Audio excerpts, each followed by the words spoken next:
为了让腐烂的肉看起来新鲜，罐头上会添加甲醛和硼砂。在1906年之前，美国人的餐桌就像一个充满未知的化学实验室，你永远无法预测自己吃进肚子里的东西到底是些什么。这些美国资本们为了极致的盈利，甚至把目光瞄准到了奶粉上。为了掩盖牛奶变质后的酸味和结块，奶商会往里面加硼酸、水杨酸。为了让稀释后的牛奶看起来浓稠，他们会往里面加入各种黑科技。由于当时冷链技术极差，奶商为了保鲜会大规模添加福尔马尔，这在当时被称为防腐剂牛奶，直接造成无数人因为肠胃衰竭和死亡。1906年，美国作家厄普顿·辛克莱发表了长篇小说《屠场》，他本意是想呼吁关注工人的悲惨境遇，但读者们却被书中描写的腐肉处理过程彻底被恶心到了。彼时在任的西奥多·罗斯福了解情况后，派出2个心腹前往工厂暗访，而他们带回来的报告是，工厂里可以随意吐痰，肉类在肮脏的地板上拖行，甚至在没有通风、没有厕所的环境下直接排泄。拿到报告后，罗斯福并没有立即公开，他先是私下把调查摘要发给肉类加工委员会，并传话，要么你们在国会停止阻挠立法，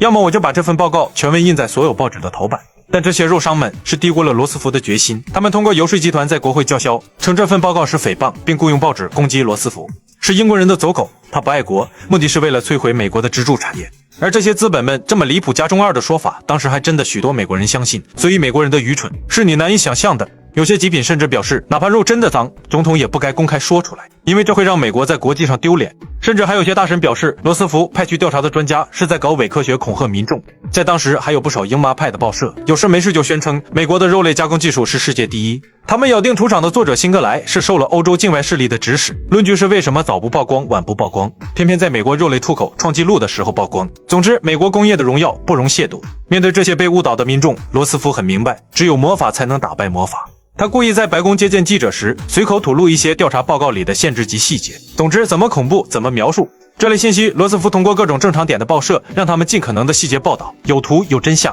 这种信息像病毒一样传播，许多民众看到后，胃里都不禁的抽搐。同时，他不断的给民众灌输一个概念：如果美国的肉因为肮脏被欧洲禁运，那才是真正的国耻。经过一顿的魔法输出后，许多美国人才稍微清醒了过来。接着，罗斯福甚至还把美国肉类加工厂的丑闻细节，一不小心就透露给了欧洲各大报纸。当英国、德国宣布考虑全面禁止进口美国肉类时，国内的风向瞬间从关你屁事变成了救命。我们要破产了，请求罗斯福好好的管管这事。于是罗斯福乘胜追击，在1906年6月30日签署了肉类检查法。肉类检查法主要是4项内容。第一项是所有准备进行跨州或出口贸易的牛、羊、猪、马，必须在宰杀前和宰杀后接受联邦检察员的双重检疫。第二，联邦政府有权制定工厂内部的卫生准则，如果你敢违反，联邦检察员有权立刻关停你的流水线。第三，联邦检验合格标签，每一块肉、每一罐肉罐头必须贴上联邦政府的印章。肉类检查法出来后，美国肉类出口额在几年内实现了爆发式增长。讽刺的是，之前那些阻扰罗斯福立法鹰麻报社们口风立即转变，所以这类品种主要是看时事说话，左右脑能随时互搏，毫无违和感。